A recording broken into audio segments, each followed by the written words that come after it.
Oggi torta Camilla con le carote, fanno bene all'occhio.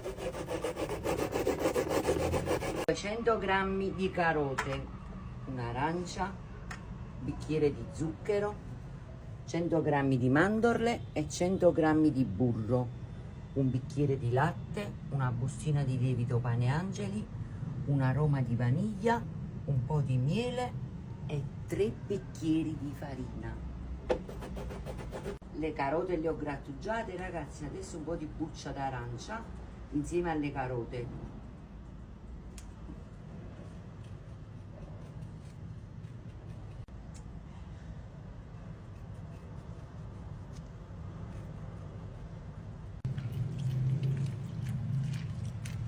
Carote, buccia d'arancia e succo d'arancia.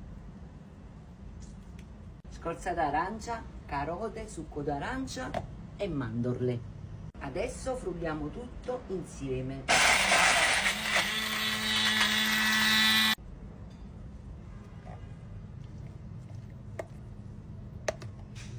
Uova, bicchiere di zucchero, grammi di burro,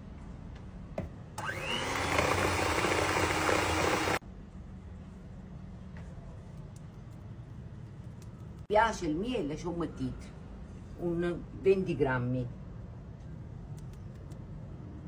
bicchieri di farina. Uniamo tutto il mesca francesca di carote, arance e mandorle, il lievito pane angeli, bicchiere di latte. Ci do un bello mesca francesca.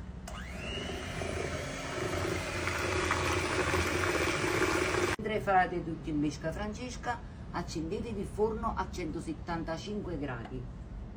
Burratevi una teglia, un rutiello da 22 cm.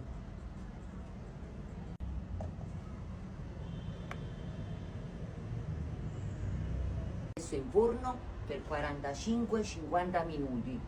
Ogni tanto gli andrà da un occhio.